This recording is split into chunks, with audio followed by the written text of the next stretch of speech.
오늘 오전에 살펴볼 하나님의 말씀은 에베소서 4장 14절입니다.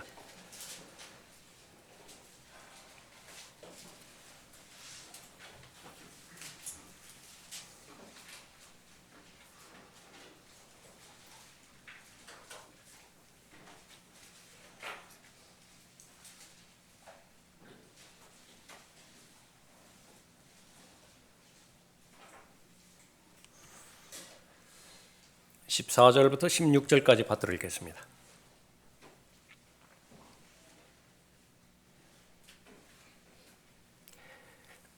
그리하여 우리가 이제부터는 더 이상 어린아이가 아니요 사람들의 속임수와 교활한 술책으로 그들이 속이려고 숨어서 기다리는 온갖 교리의 풍조에 밀려 이리저리 다니지 아니하고 오직 사랑 안에서 진리를 말하며 우리가 모든 일에 성장하여 그에게 이르리니 그는 머리시며 곧 그리스도시니라.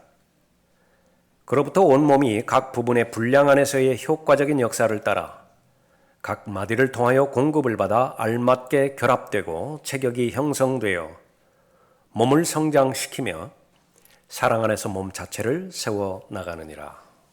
기도하겠습니다.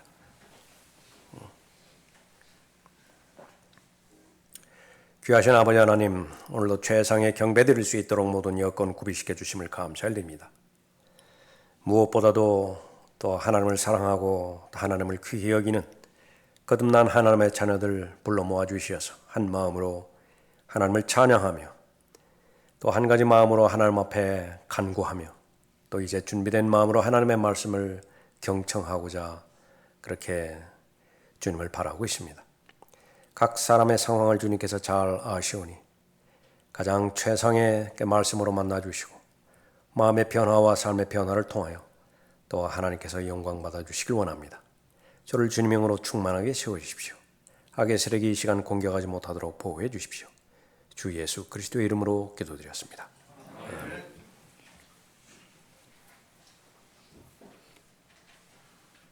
자, 온전함이 주는 복이라고 하는 제목으로 말씀드리겠습니다.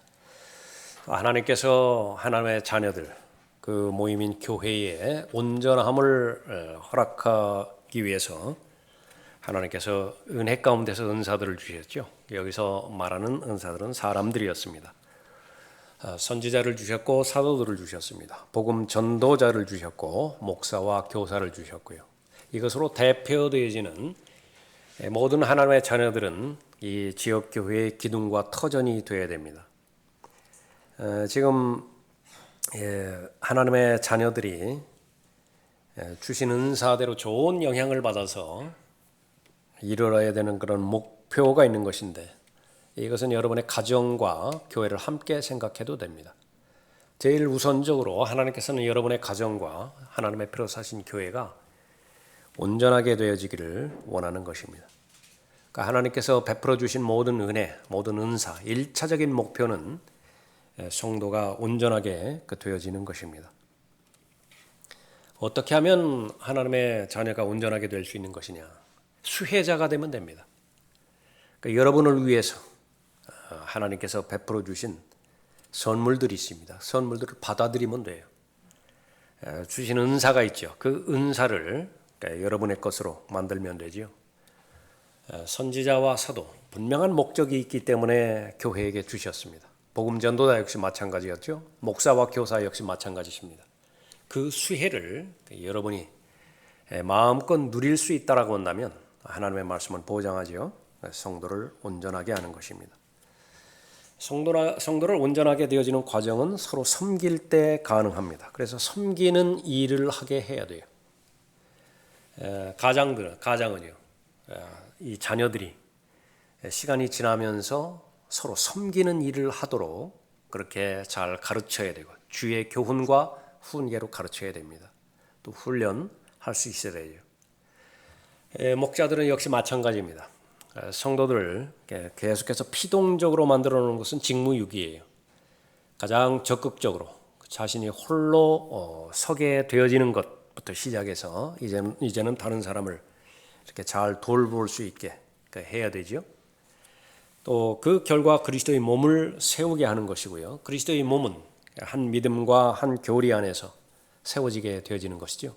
그런 목적으로 은사들을 주셨습니다. 이제 주신 은사를 잘 받아서 잘 활용을 했죠. 그 수혜자가 되었습니다. 그러면 하나님께서는 온전함에 이르는 것이라고 말씀하셨는데, 다시 말하면 그리스도의 충만하심에 장성한 분량에까지 잘 성장한 것인데, 그렇게 될 때에 어떤 복을 받게 되어지는 것이냐, 그것이 바로 14절부터 16절까지 나와 있는 복의 내용입니다. 세 가지로 살펴보면, 첫 번째는 어린 아이의 일을 벗어버리는 복을 받습니다. 14절 보십시오. 그리하여 우리는 이제부터는 더 이상 어린아이가 아니요 사람들의 속임수와 교활한 술책으로 그들이 속이려고 숨어서 기다리는 온갖 교리의 풍조에 밀려 이리저리 다니지 아니하고 있습니다. 어린아이는 너무 순수하고 순진하지요. 참 좋습니다. 그래서 우리가 들림받아 올라갈 때까지 그 부분은 본받아야 됩니다. 단순한 믿음, 복받은 믿음이지요. 또 하나는 어린 아이는 100% 엄마 아빠를 신뢰를 합니다. 의존을 해요. 마찬가지로 마음을 다하여 하나님을 사랑하는 하나님의 자녀들은 아버지에게 100% 의존을 하고 신뢰를 해야 되죠. 그것은 너무 아름다운 모습입니다. 그러나 본문에서 성경 여러 곳에서 어린 아이의 상태를 속히 벗어나야 된다라고 말했을 때는 그것은 어린아이가 가지고 있는 좋지 못한 특징을 말하는 것이죠. 형제들아, 내가 너희에게 영적인 사람을 대하는 것처럼 말할 수 없어서. 고린도전서 3장 1절 말씀인데요. 영적인 사람은 바로 본문에서 말하는 온전한 사람을 말하는 것입니다. 성장한 사람이고 성령의 열매를 계속해서 맺는 사람을 말하는 것인데, 아무리 찾아봐도 그런 사람이 아니에요. 근데 문제는 뭐예요? 초신자 단계를 벗어났어요. 교회 다닌 지 오래됐다고요. 형제들아, 내가 너희에게 영적인 사람을 대하는 것처럼 말할 수 없어서 육신적인 사람, 즉 그리스도 안에서 어린 아기들을 대함과 같이 하노라. 내가 너희를 젖으로 먹이고 고기로 먹이지 아니하였으니 이는 너희가 지금까지 소화시킬 수 없었으며 아직도 그러하니라. 너희는 여전히 육신적인 사람이라. 너희 가운데 시기와 다툼과 분열이 있으니 어찌 너희가 육신적이 아니며 사람을 따라 행하는 자가 아니리요. 꼴불견인 이 상태가요, 단단한 음식을 먹지를 못해요. 분명히 이가 나오고 그랬음에도 불구하고 단단한 음식을 먹지 못해요. 관심이 없기 때문에 그러죠. 먹어본 경험이 없기 때문에 그렇죠. 입맛이 없기 때문에 그런 것입니다. 단단한 음식이 주는 것은 하나님께 다가가는, 하나님께서 받으신 직접적인 영광인데요. 그 영광은 자동적으로 주어지는 것이 아니라 시련과 고난과 역경을 통과해서 하나님 앞에 영광이 돌아가는 것인데, 영광에만 초점이 맞춰져 있습니다. 고난과 또 시련, 이것은 싫어해요. 어린아이의 상태입니다. 복은 추구하지만은 그 복의 과정은 거부를 합니다. 헌신하지 않은 상태에서 하나님의 복을 받으려고만 할 때, 그것은 이기적인 신앙이 되어지고 자기 중심적인 그런 삶이 되어지게 되는 것이죠. 그런 사람들끼리 모였을 때 시기와 다툼과 분열, 그것은 불보듯 뻔한 것입니다. 다툼이 있는 것이죠. 그런 사람들 앞에서는 싫은 소리 한마디 못합니다. 급하게 얼굴 붉히고 그렇게 대적하기 때문에 그런 것이죠. 그리고 이 사람은 여전히 사람을 따라 행하는 자가 아니리요, 그렇게 말씀하고 있죠. 믿음의 창시자의 완성자이신 예수 그리스도께서 믿음의 목표가 아니에요. 다시 말하면 사람에게 보이려고 하는 욕구가 그 사람의 믿음의 동기인 것입니다. 어린 아이의 상태예요. 마땅히 섬겨야 함에도 불구하고 늘 섬김을 받으려고 하는 상태. 사람은 인격적인 존재인데 더 이상 사람을 인격으로 대하지 않아요. 인격으로 대한다라고 하는 것은 대등한 위치에서 용납의 대상이고 또 사랑의 대상이지만은, 이러한 사람들에게는 늘 이용할 수단입니다. 또 이용할 도구로 사람을 취급하는 그런 그 상태에서 벗어나지 못하는 거죠. 이런 상태에 머물렀을 때 본인은 좋을까요? 다른 사람 섬기지 않고 늘 섬김을 받는 상태이다 내가. 좋을까요? 본인은 좋을지 모르지만 하나님께서 보실 때는 아주 비참해요.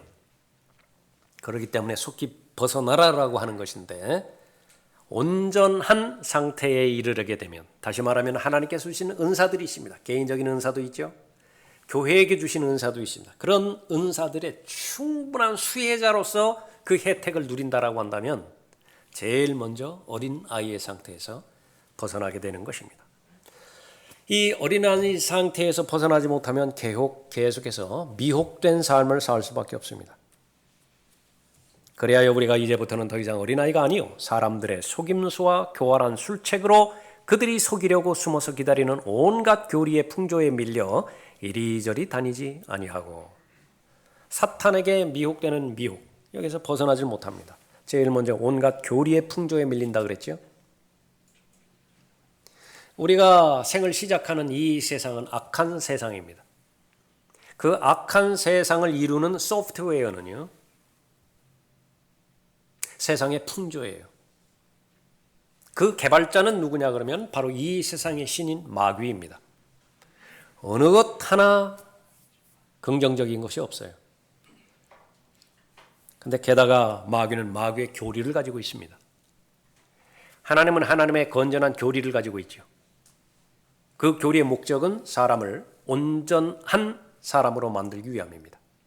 내가 온 것은 양으로 생명을 얻게 하고, 교리예요.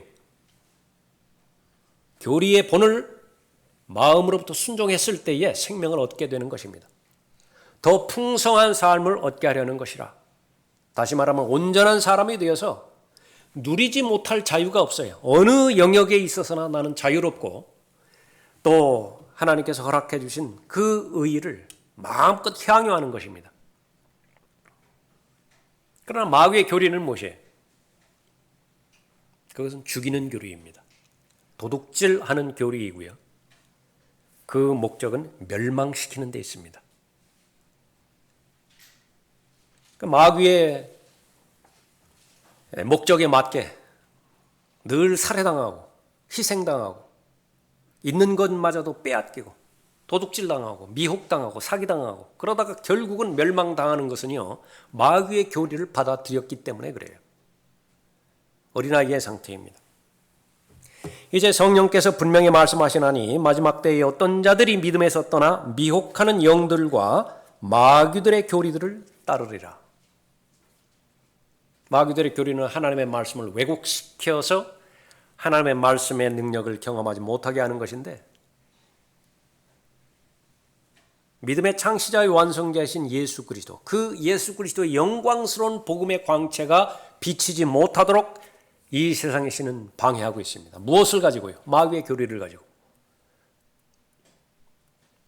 유물론이라든지 공산주의라든지 인본주의라든지 그런 것을 하나님의 말씀에 뒤섞어 버려 가지고요, 하나님의 말씀이 어떠한 효력도 발생하지 못하게 방해하는 것입니다. 거기에서 그치는 것이 아니라 후천년주의, 무천년주의, 번영신학, 이런 모든 것들로 다 도배해서 하나님께서 원하시는 사람으로 만들지 못하는 것이죠. 사람에게 미혹됩니다. 사탄에게 미혹될 뿐만 아니라 사람에게 미혹되죠. 사람들의 속임수와 그렇게 말했습니다. 도박하는 데 있어서요, 이 납의 무게를 섞어서 만든 주사위가 있습니다. Loaded Dice라고 해요. 그 자기가 원하는 숫자를 얼마든지 넣을 수 있습니다. 지금은 그런 그거 없는 것인데, 나중에 그 전에 뭐 다른 장치들 없을 때 뽑기라고 있습니다. 뽑기. 그 가운데서요, 작은 고무줄하고 긴 고무줄 이렇게 섞어서 놓으면요, 긴 거 빼면은 상품 주는 거 있었어요. 어떻게 하는지 아십니까? 작은 고무줄을 이렇게 위에 놓고 긴 고무줄은 밑에다가 이렇게 하고요, 그 중간에 스위칭 시킵니다. 스위칭 시키는 부분은 손으로 딱 잡아요.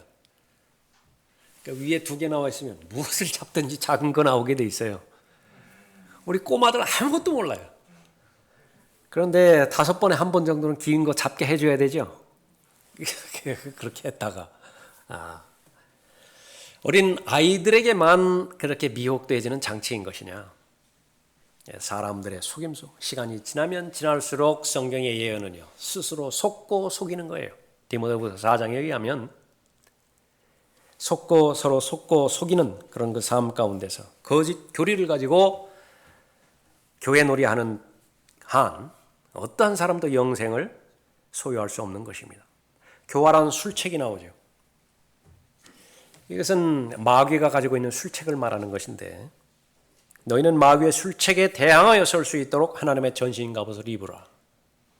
그리스도의 훌륭한 군사, 하나님의 전신갑옷으로 무장한 사람인데 온전한 사람이에요. 어떻게 온전한 사람이 되었는가?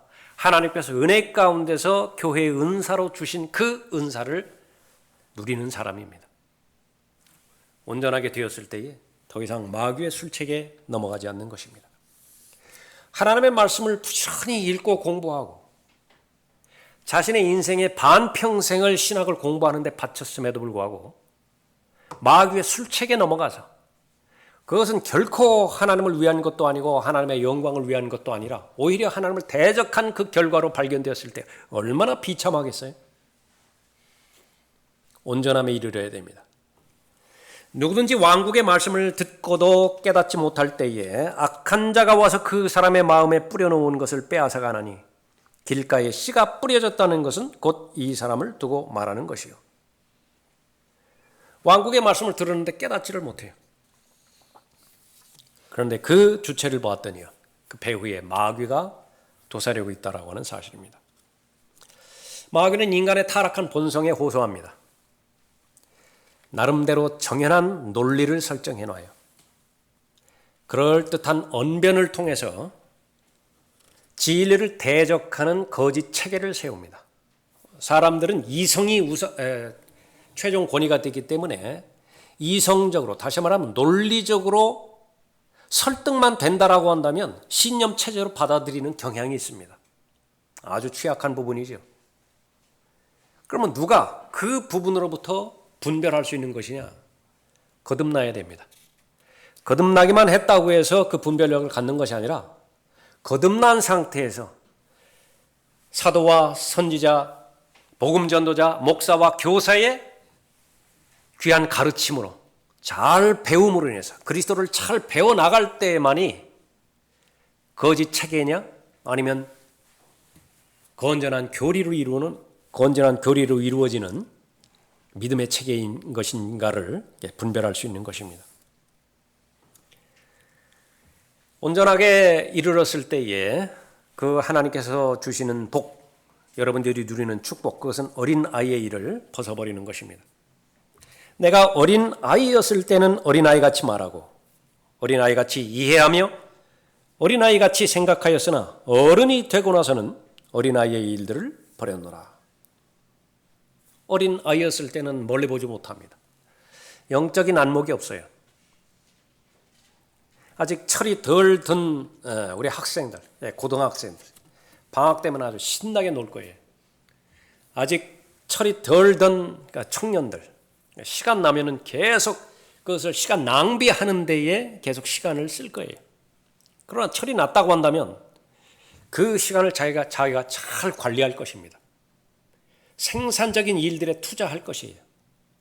가장 최상의 시간에 그 시간을 그렇게 드리겠지요. 왜냐하면 멀리 바라볼 수 있기 때문에 그렇습니다. 언제까지나 부모의 슬하에서 있을 수 없어요. 언제까지나 사회가 어리다라고 하는 이유만으로 그 자신들을 보호해 주지 못해요. 그것을 안 사람이에요. 사회라고 하는 것은 냉정한 사회이고 아주 냉혹한 현실이라고 하는 사실을 아는 것입니다. 자신의 실력만이 자기를 보호해 줄 수 있다라고 하는 사실을 미리미리 알아차는 것이에요. 자기가 할 수 있는 최선을 다해서 잘 준비하겠죠. 어린아이 상태를 벗어나는 것입니다. 장성한 사람이 되면 어떻게 돼요? 이제는 어른의 생각, 어른의 이해력, 어른의 사고력을 가지고서 어린 아이 때에 그 유아기적인 그런 그 사고 체제를 다 버리는 것이죠. 고백이에요, 그것이. 내가 어린 아이였을 때는 어린 아이같이 말하고, 어린 아이였을 때는 귀엽다고요. 아주 좋다고요. 아주 복스럽다고요. 그러니까 어린 아이인데 막 어른스럽게 말하는 거, 그건 부자연스럽죠. 그건 너무나 당연한 것이에요. 그러나 버릴 때가 있죠. 온전함에 이르렀을 때에 누리는 복, 그것은 바로 어린아이의 상태를 벗어버리는 것입니다. 그 결과 사람들의 속임수에 이리저리 방황하지 않아요. 이 소리 들으면 이리 왔다가 저 소리 들으면 저리로 갔다가 그렇게 하지 않는 것입니다. 믿음 안에서 세워진다 말하고 있죠. 이리저리 휩쓸리지 않는 사람은 믿음 안에서 세워지는 사람입니다. 더 이상 어린아이가 아니기 때문에. 너희 중에 누가 지혜가 부족하면 모든 사람에게 아낌없이 주시고 꾸짖지 아니하시는 하나님께 구하라. 그러면 그분께서 주실 것이라. 어린아이는 지혜에 관심이 없어요. 눈에 보이지도 않고 배부르는 것도 아니기 때문에. 그러나 성장하면서 점차 관심 있는 것은 지혜입니다. 제일 먼저 아는 것은 나는 지혜가 너무 없다는 사실이에요. 지혜가 없으면 살아갈 방법이 없는데, 하나님과 동행하기 위해서는 반드시 지혜가 필요한데 지혜가 없어요. 그러니까 구하라고 구하면 하죠. 그러면 그분께서 주실 것이라. 오직 믿음으로 구하고 아무것도 의심하지 말라. 의심하는 자는 마치 바람에 밀려 요동하는 바다 물결과 같으니. 야고보서 1장 5절 이후의 말씀인데요. 여기도 마찬가지로 요동치는 표현이 나옵니다. 오늘 본문 말씀에 마찬가지죠. 온갖 교리의 풍조에 밀려 이리저리 다니지 아니하고. 그런데 사람들은 어떻습니까? 이 세상은 바다라고 비유를 하죠. 바다에는 파도가 필연적입니다. 파도가 없는 것을 바다라고 말하지 않기 때문에 그렇죠.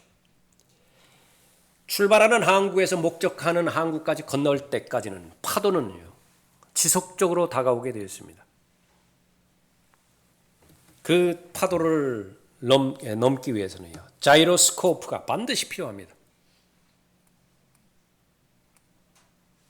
무기 중에서 자이로스코프, 그 이용한 무기가 있습니다. 잠수함 잡는 어뢰 같은 거예요. 무거운 추를 고속으로 회전시킵니다.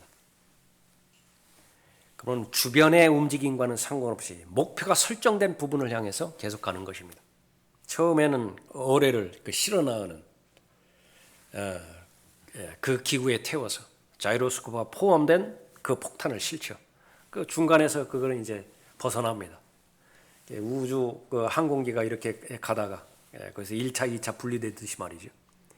끝까지 추적합니다. 목표가 한번 설정되어지면. 주변에 영향을 받으면 그것은 이미 자이로스코프의 성질을 잃어버린 것이에요. 또 마찬가지로 평형추 유지하는 데도 마찬가지예요. 바다에 떠 있는 배는요, 항시 계속 움직이죠. 그러나 자이로스코프는요, 늘 평행을 유지합니다. 그래야 그 평행을 유지하는 상태에서 포를 쏠 수 있잖아요. 좌표를 이겨낼 수 있지 않습니까? 움직이지 않는, 이리저리 방황하지 않는 믿음, 견고한 믿음, 그것은 바로 온전한 사람이 가지고 있는 복입니다. 휩쓸리지 않아요. 사람의 말에 휩쓸리지도 않고 환경에 휩쓸리지도 않는 것입니다. 믿음이 진리의 뿌리 내리는 과정입니다. 더 이상 교리의 풍조에 밀려다니지 않는 것이죠.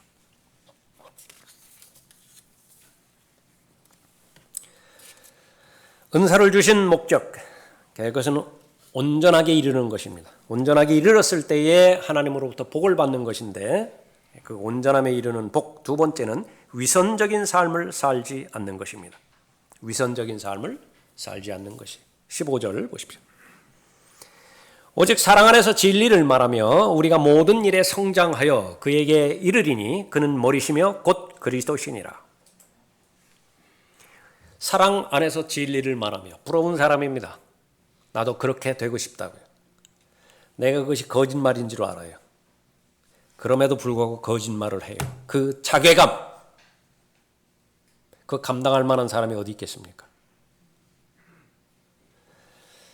가장 종교적이었던 바리새인들, 가장 하나님을 잘 섬긴다라고 자타가 공인했던 바리새인 중에 바리새인, 율법으로 말미암아 흠이 없었던 바울과 같은 사람, 예수님의 첫 번째 평가는 위선자입니다. 위선자예요. 하나님으로부터 받는 복은 무엇입니까? 그런 위선적인 삶으로부터 자유로워져요. 진실된 삶을 살게 되는 것입니다. 오직 사랑 안에서 진리를 말하며 우리가 모든 일에 성장하여 그에게 이르리니 그는 머리시며 곧 그리스도이시니라. 동기와 목적이 분명할 때에 그 모든 사람으로부터 모든 환경으로부터 자유로워지는 사람입니다.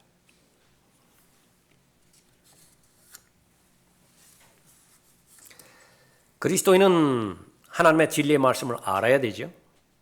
내가 아는 것이 있습니다. 그 다음에 단계 이제 그 사실을 믿는 단계예요. 알았다고 한다면 이제 믿죠. 그 두 가지가 하나가 되어야 됩니다. 아는 것과 믿는 것, 그것이 하나가 되는 것을 본문 말씀의 표현에 의하면 결합된다 그렇게 말합니다. 잘 연결이 되는 것입니다. 사랑 없이 진리가 말하는 경우도 있고요. 진리 없이 사랑만을 부르짖는 경우도 있는 것입니다. 이 마지막 날들에는 사람들이 성경적 가르침이나 또 설교를 견디지 못하는 때예요. 때가 이르리니 사람들이 건전한 교리를 견디지 못하고 그들 자신의 정욕에 따라 가려운 귀를 즐겁게 해줄 선생들을 많이 두리라. 디모데후서 4장 3절 말씀이죠. 감흥을 주는 설교에 목매어 있는 설교자와 성도들이 있습니다. 그런 설교를 좀 들었으면 좋겠어요. 귀가 즐거운 설교. 설교가 아닌 선동이 있습니다.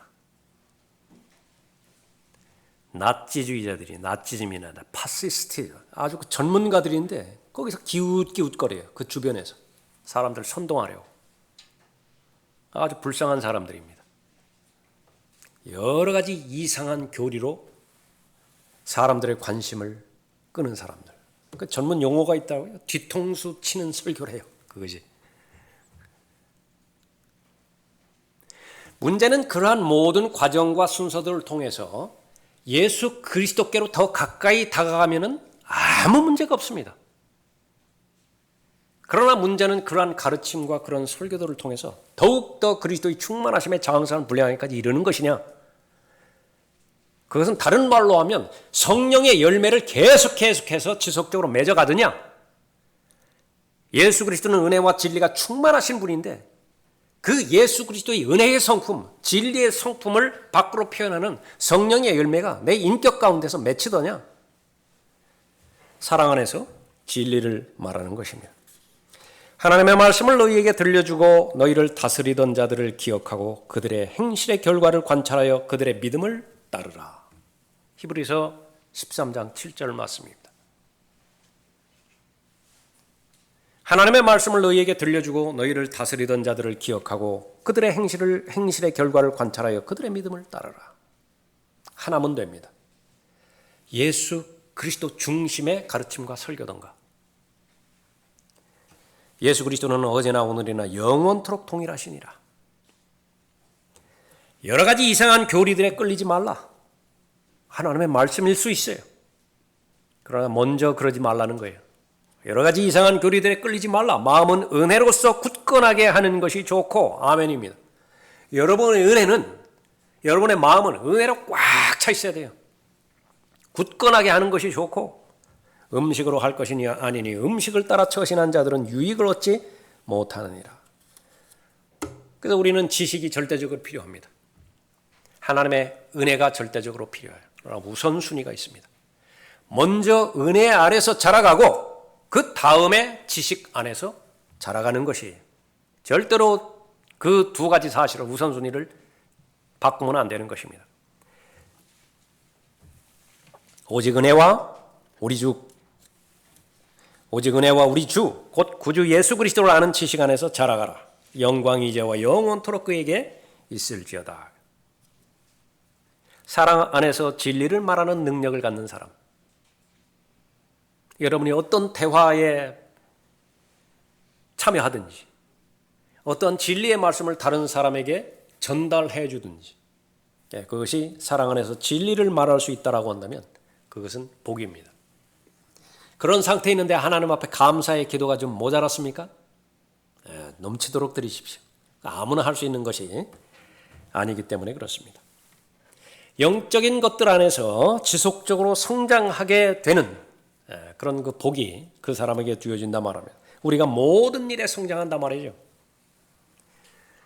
빼놓는 영역이 없습니다. 그리스도인의 삶은 일단 그리스도인이 되었다. 과거의 삶은 다 묻어버립니다. 나빠 보이는 것만 묻는 것이 아니라 좋아 보이는 것도 다 묻어요. 그리고 이제부터는요. 생명의 새로운 길 가운데 하나님께서 넣어주셨는데 그 길 가운데서 이제 걸어가는 것입니다. 예수 그리스도와 함께 걸어가는 그 삶을 말하는 것입니다. 거기에는요. 어떠한 쓸데없는 영역이 없습니다. 여러분이 교회 안에서 시간을 보냅니까? 그건 말할 것도 없고 여러분이 집에서 시간을 보내죠. 회사에서 직장에서 사업터에서 시간을 보내죠. 모두가 다 똑같은 하나님 앞에 고귀한 시간들이에요. 여러분들이 교회에 와서 어떤 사건들이 있죠. 귀한 사건들입니다. 영적인 일들에 직접적으로 관련이 되어 있기 때문에.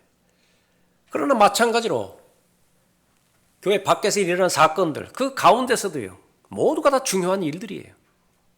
그런 모든 부분들을 통해서 하나님께서는 그 사람을 성장시키고자 하는 계획이 있습니다. 그리스도인에게는 군대 생활이 중요하다고요. 그리스도인에게서는 직장 생활이 중요하다고요. 만약에 그런 삶이 없다고 한다면 온실 속의 화초예요. 검증받지 못해요.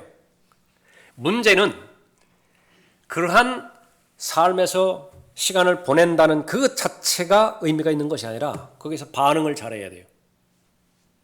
해석을 잘해야 됩니다. 하나님께서 바라보시는 관점에서 내가 바라보는 끊임없는 연습을 해야 되고 그 사건에 대한 나의 반응을 어떠한 반응을 하나님께서 원하시는 것인지 그것을 알아내야 돼요. 그래서 그렇게 해드리는 것입니다. 순종해드리는 것이에요. 그러면 내가 이제 연단되는 것입니다. 계속해서 세상에서는 실패하고 교회 안에서만 드러내려고자 하는 사람 하나님께서 쓰시는 사람 아니에요. 어디 가나 그리스도인이에요. 그 사람은 어디 가나 자이로스코프입니다. 상황과 여건에 기울어지지 않아요. 항상 평상심을 유지하고 항상 믿음의 창시자의 완성자이신 예수 그리스도께서 자신의 마음의 중심이 되어지는 것이죠. 처음에는 어려워 보일 수 있습니다. 나에게 부담이 되어질 수 있어요. 그러나 하나님을 믿으십시오. 하나님께서는 그 사람에게 복의 길을 열어놓으셨는데 세상이 줄 수 없는 기쁨과 세상이 보장해 주지 못하는 자유를 경험하게 해요. 그것은 최상의 삶인 것입니다. 세상에서의 성장의 개념은요. 시인약자 칼 로저스라고 하는 사람이 인간의 성숙한 감정 8가지를 말했어요. 여러분에게 해당되는지 한번 참고로 들어보시기 바랍니다. 독립심과 책임감을 가지고 남에게 무언가를 주는 생산적인 마음을 가진 사람. 여러분이 그런가요? 협력할 줄 알고 자기중심적인 것을 피하면서 다른 사람과 조화를 이루어가는 사람. 열등감을 버리고 자기 양심과 잘 조화해가는 사람. 다른 사람과 쉽게 친해지고 환경에 잘 적응하며 살아가는 사람. 생활의 만족을 느끼며 책임감을 가지고 건전한 삶을 살아가는 사람. 이웃에 대해 적개심을 가지지 않고 서로 사랑할 줄 아는 사람. 자기 현실을 분명하게 바라볼 줄 알며 유아기적 환상을 버리고 살아가는 사람. 융통성이 있고 순응할 줄 아는 사람. 이런 사람은 사회에서 평가할 때 성숙한 사람이다. 장성한 사람이다. 그렇게 평가를 내린다는 거예요. 그래, 이런 기준을 형성해 놓고 그런 사람이 되도록 노력하라 라고 하는 그런 취지겠지요. 영적인 성숙과 또 사람들이 말하는 감정적인 성숙, 그것의 차이는 무엇이냐? 마지막에 달려있어요. 최종적으로 그리스도를 닮더냐. 최종적인 목표가 예수 그리스도더냐? 라고 하는 것이죠. 그에게 이르리니 그는 머리시며 곧 그리스도시니라. 모든 과정들이 합력하여서 예수 그리스도께 초점이 맞춰지는 것입니다. 영적인 성장의 과정인 것이에요.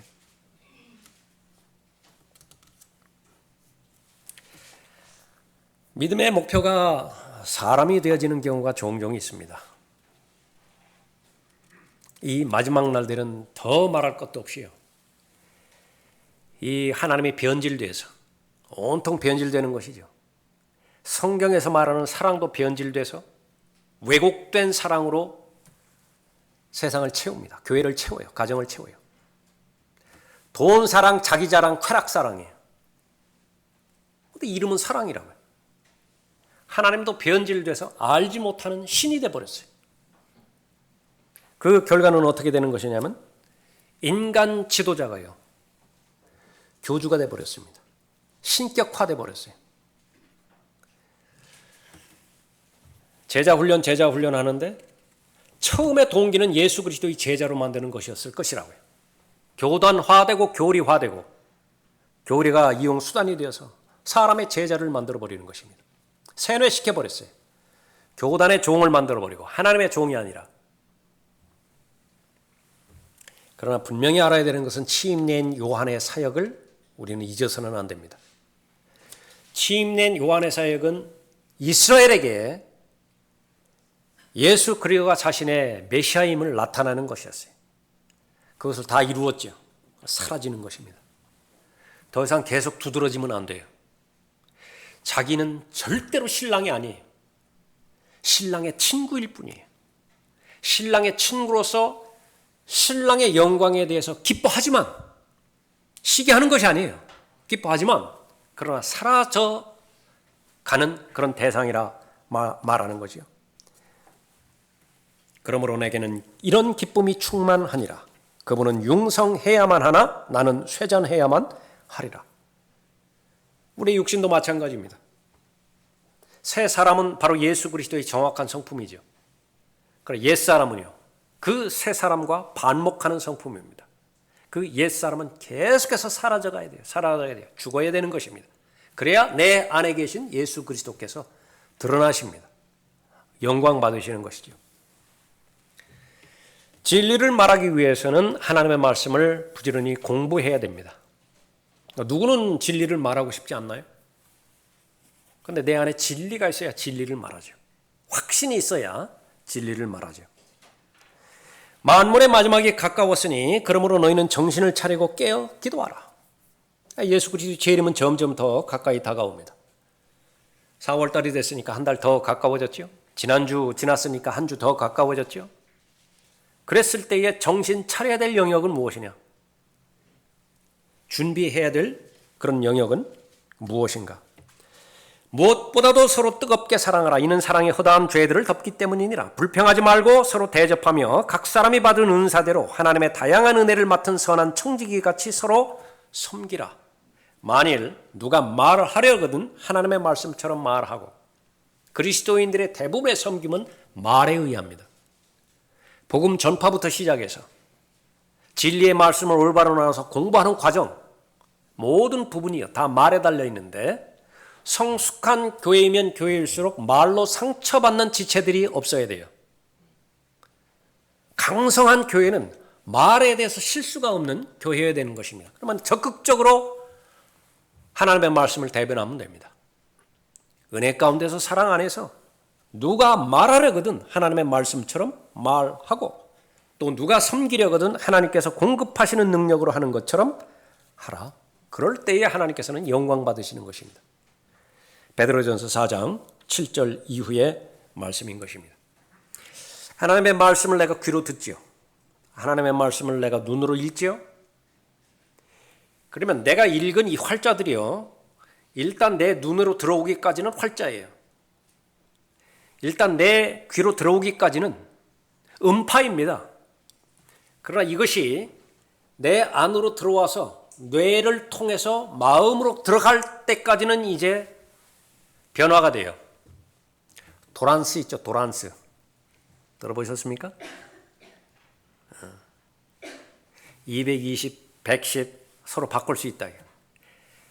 다시 직류냐 교류냐 바꾸죠. 하나님의 말씀이요. 혼과 영 찔러 가릅니다. 하나님의 말씀이 들어오면. 마음의 의도, 동기, 그걸 판별해내요. 그 능력이 있음을 믿는 사람이 성경대로 믿는 그리스도인이에요. 하나님의 말씀을 들을 때에, 하나님의 말씀을 읽을 때에 또 내 마음에 담고 묵상할 때에 그 말씀은 나를 읽어냅니다. 나를 판별해내요. 나를 판독해내는 것입니다. 그럴 때에 하나님의 말씀을 나는 말할 준비가 되어 있는 것입니다. 그러기 위해서는 처절한 투쟁이 기다리고 있습니다. 육신과 처절하게 싸워야 돼요. 육신은 그 말하고 싶지 않다고요. 육신이 하고 싶은 말이 따로 있다고요. 그것을 말씀에 의한 물과 예수 그리스도의 보혈의 능력으로 죽여야 돼요. 육신의 일들을 죽여야 됩니다.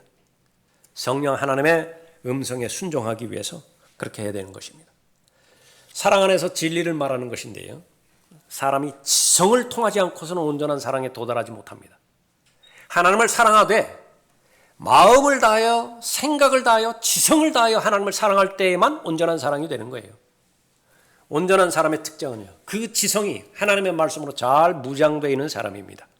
생각이 하나님의 생각으로 잘 짜여져 있는 사람이에요. 그 사람은 하나님의 말씀에 대해서 자유로운 사람입니다. 은사를 주신 목적, 온전함의 복을 누리게 하기 위한 것입니다. 여러분은 다 온전해지셔야 된다고요. 하나님께서 보시기에. 여러분이 온전하다라고 한다면 복을 누릴 거예요. 어린 아이로부터 벗어나는 복을 누릴 것입니다. 마지막 세 번째로 하나님의 목적에 맞는 성장의 삶을 살아갈 것입니다. 16절 보십시오. 그로부터 온몸이 각 부분의 분량 안에서의 효과적인 역사를 따라 각 마디를 통하여 공급을 받아 알맞게 결합되고 체격이 형성되어 몸을 성장시키며 사랑 안에서 몸 자체를 세워 나가느니라. 궁극적인 목적이에요. 이것이 하나님의 목적입니다. 하나님께서 결과는 보지 않으세요. 그것이 온전한 목적에 부합되어 있는 것인가, 그것을 보는 것이죠. 교회는 살아있는 생명체입니다. living organism이에요. 조직체가 아닙니다. 기구가 아니에요. 사람의 몸입니다. 교회가 바로 살아있는 유기체입니다. 모든 생명체는 자라나는 성장의 속도를 가지고 있습니다. 어제와 오늘이 달라요. 그 자체가 생명을 가지고 있었다고 한다면 자라나는 속도가 있는 것입니다. 정체되지 않아요. 고정되지 않는 것입니다. 성장의 지표는 예수 그리스도이신데 예수 그리스도의 성품을 담는 사람은 성령의 열매를 지속적으로 맺는다고 말씀하고 있는 것입니다. 몸이 성장하기 위해서는 몸의 각 지체들이 서로 연결되고 결합되어야 돼요. 사느냐 죽느냐 몸의 연결에 달려 있습니다. 아무리 지금 강력한 팔이라도 여기서 몸에서 분리가 돼버리죠. 살아있다고 할 수 있습니까? 식물도 아무리 열매를 맺는 큰 나무라 하더라도요, 무슨 번개에 의해서라든지 쩍 짜게져 가지고서 큰 가지가 본 나무로부터 분리가 되어 있다. 그 죽어버린 가지예요. 다만 얼마 되지 않았기 때문에 갈색으로 아직까지 변하지 않았을 뿐이에요. 사느냐 죽느냐, 그것은 연결에 달려있는 것입니다. 그러므로 너희 자신을 조심하고 모든 양떼에게도 그리하라. 이들을 위하여 성령께서는 너희를 감독자들로 세우셨으며 하나님께서 자신의 피로 사신 하나님의 교회를 돌보게 하셨느니라. 또 내가 이것을 아노니 내가 떠난 후에 흉악한 이리들이 너희 가운데로 들어와서 양떼를 아끼지 아니할 것이며 또한 너희 가운데서도 사람들이 일어나서 왜곡된 것을 말하여 제자들을 끌어내어 자기들을 쫓게 할 것이라. 여러분이 잘 알고 계시는 사도행전 20장 28절 이후의 말씀입니다. 온 몸이 각 부분의 분량 안에서 효과적인 역사를 따라서 각 마디를 통하여 알맞게 결합되고 잘 세워져 나가는 데 있어서 어떠한 방해도 없는 것인가? 그렇다고 한다면 믿음의 초보 단계에서 아직 벗어나지 못하는 것이에요.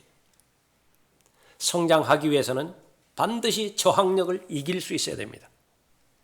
그것은 똑같은 맥락에서 외부로부터의 공격에 대해서 조심해야 되고요.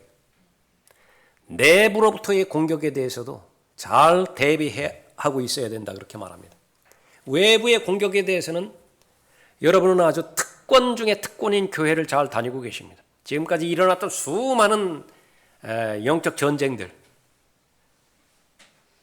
하나님 앞에 영광이 돌아가지 않은 일들, 그 가운데서 단 한 가지 사건도 교리 때문에 일어났던 사건은 없어요.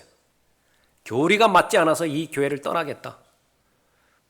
여러분의 관점 가운데서도 마찬가지일 것입니다. 그 문제는 무엇입니까? 바로 내부에서요. 그러나 이 내부에서 일어나는 그 부분은 어떠한 결합을 방해하는 것보다도 강력한 파괴력을 지니고 있습니다. 마귀는 그 사실을 모르지 않아요. 이 부분을 잘 알 수 있어야 됩니다. 이 부분에 대한 샘 깁의 설명이에요. 잘 들어보십시오. 그리고 여러분의 경험에 비추어 봐서 잘 정돈하시고요. 앞으로 다짐하십시오.